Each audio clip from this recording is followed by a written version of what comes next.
Hey guys, so for this video, I'm going to be talking about common mistakes you're making in Fortnite Season 3. Unlike in my past videos where I talk about faults in your mentality or your practice routine, today I'm strictly going to focus on gameplay mistakes. These include things like mechanical errors you make while editing, bad habits you commit while rotating, and misconceptions you have regarding certain techniques. They also apply to players of all skill levels and span across every Battle Royale game mode. My goal is not only to get you guys to realize your mistakes, but also to help you guys understand why you shouldn't be making them in the first place. That is the key to improving as a player. So with all of that being said, let's get right on into it.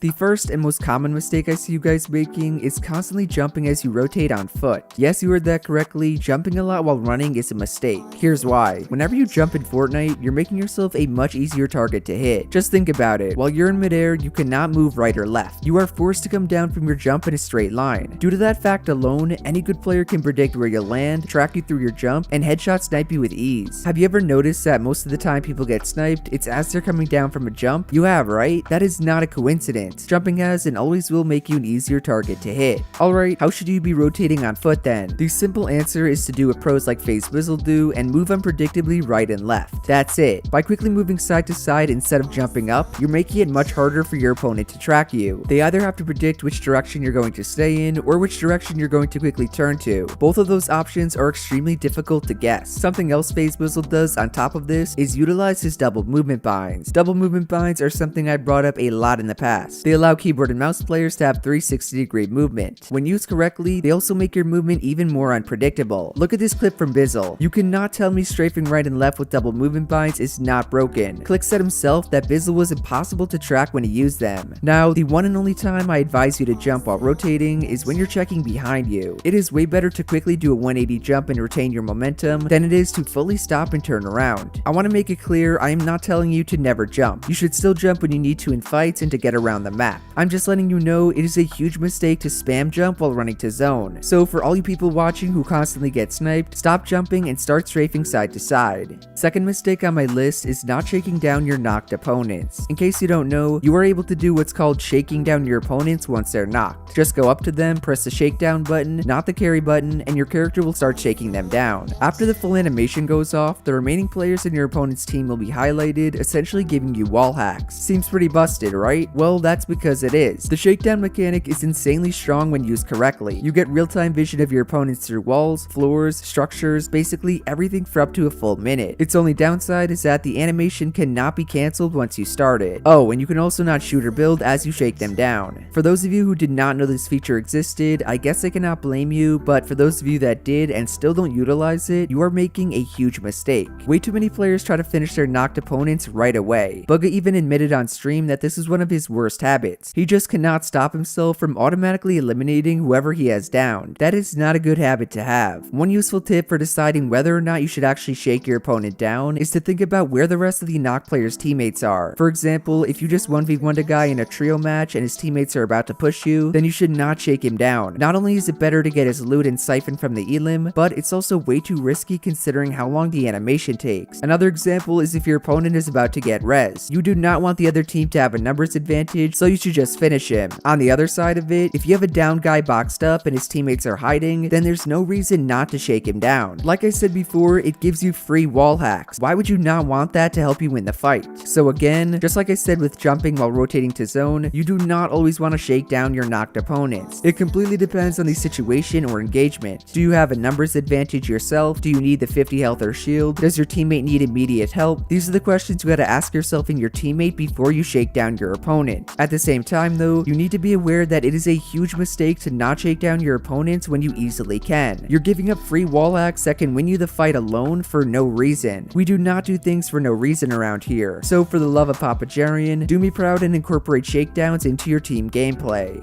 Mistake number 3 is not editing for piece control with your blueprints out. Before you say anything, I'm not talking about all edits or editing in general. I specifically said editing for piece control. To understand what I mean by that, watch this clip from my Arch arch-nemesis Zexro. At first glance, this seems like a pretty straightforward box fight. Zex gets off a nice shot on the guy, goes on the offensive, steals his wall, gets off a cone slide, and then about 10 seconds later secures the kill. Now, although Zex won the fight, he did make a mistake. That mistake was editing the wall he took with his shotgun rather than his blueprint. In my opinion, this is arguably the most common mistake that pro players make. They will take a wall, switch to their shotgun, then make the edit and establish piece control with a cone or ramp. It doesn't seem too bad, however, it is a mistake. The right and optimal way to do it is to replace a wall, keep your wall structure out, which means don't swap to your shotgun, make the edit, place a cone or ramp in your opponent's box, then only at the end, take out your shotgun. But Jarian, isn't that basically the same thing? You finish with the same result. No, it's actually not, little Timmy. You see, while it may be the same amount of steps and you end with the same result, you're moving back the part where you take out your shotgun and moving up the step where you establish piece control. Establishing piece control quickly is the key to winning fights in Season 3. You need to place down your builds before your opponent does, or else you're out of luck. And the way to do that without relying on your ping is to optimize the way you box fight and edit. Take a look at this clip from Benji to see what I mean. Benji does not get piece control in this fight because he decided to pull out his shotgun before he edited. Had he not wasted those precious milliseconds taking out his shotgun, he most likely would have gotten down the cone before his opponent placed his ramp. However, because he made the mistake of pulling out a shotgun before the edit, therefore not editing earlier with his blueprint, he lost his opportunity to win the fight by not obtaining piece control. Even the best player in the world makes mistakes. Fourth mistake on my list is something way too many people died to: face checking bushes. Bushes in Fortnite Chapter 2 are a lot different than the rinky-dink ones from the first chapter. They're bigger, harder to see through, and good players actually use them to their advantage. Like, how many pro players sat in bushes in Chapter 1? This season, on the other hand, sitting in a bush is a legit strat. You don't have to waste any materials, and you're completely hidden from your opponents. Having those things in mind, I want to know why people still treat them like Chapter 1 bushes. Top tier pros will run straight up to a bush without a care in the world. That is a huge mistake, especially in tournaments. You're risking your entire event just because you're too lazy to clear out a bush correctly. Stop being lazy. All you have to do is build up above the bush you're gonna check, look down, and you can easily see the person hiding inside of it. I kid you not, it's that simple. Another thing you can do, which I showed in my recent advanced tricks video, is throw a crash pad at the bush. Just aim it right at the center, and when you throw it, it will force the bush camper out of his hiding spot, allowing you to secure the kill. It also breaks the bush entirely regardless of whether or not someone's in it, which is good to know. So as simple as it may seem, you guys have got to stop face checking bushes. I know it may work most of the time due to probability, but you never know when someone will be camping in one and ruin your entire match. That is just you being lazy and not clearing out a bush the right way. Thus, heed my warning and start doing it correctly. Second to last mistake I see all too often is players pushing or shooting at everyone they see. In case you guys did not know, you do not have to engage every other player while you rotate. You can simply rotate with them, let them go by you, or turn around and go the other way. That's crazy, right? How could something so simple and basic be so hard to do? The answer is that Fortnite players are dumb, me included. And to prove my point, I want you guys to think about the last Cash Cup or arena game you played in where someone made a stupid push. You most likely tagged the person while they were rotating, and in return, they straight up griefed your game. How did that make you feel? Pretty darn bad, right? Now, I also want you to think about the times where you were the one who made a stupid play. Maybe someone kept spraying at you or would not back off your wall, and you decided to ruin their game. That probably made you feel pretty good. You see the problem though? It's a lot better feeling when you're the one griefing compared to when you're the one getting griefed. Alright Jarian, where the heck are you going with this? My point is that shooting or trying to fight people while you rotate is the one mistake that will get you griefed. It doesn't matter whether you're the griefer or the griefee, both fall under the same mistake. Trust me, I get it can be really hard to stop yourself sometimes. Most of you are pretty young and don't know how to control your emotions. However, there are a few things you could do to stop this mistake from happening in the first place. One is to let people rotate. Just because you have the opportunity to get a few tags off does not mean you should take it. Bad players will quite literally push you for taking off 25 shields. You may think they're stupid and griefing you, but if you had just let them rotate, you could have easily stopped it from happening. Number 2, which is a trick pros use, is to build with wood while rotating. Wood signifies to your opponent that you're just trying to rotate and get to zone. You're not trying to fight or base up with brick, you're simply getting inside the circle. Third tip is to understand griefing will always be griefing. You are not going to have a higher chance of winning the game after you grief someone. If anything, you're going to have a much lower chance because you just wasted a bunch of ammo, mats, health, shield, and time to kill them. The one and only situation you should go full grief mode is if someone else is griefing you for no reason. This is when you did not shoot at them, you didn't even look at them, yet they're griefing you and ruining your game. In that case, yeah, go grief them back. Any other situation, do not make the mistake of griefing. It is and always will be a mistake. Hashtag stop griefing 2020.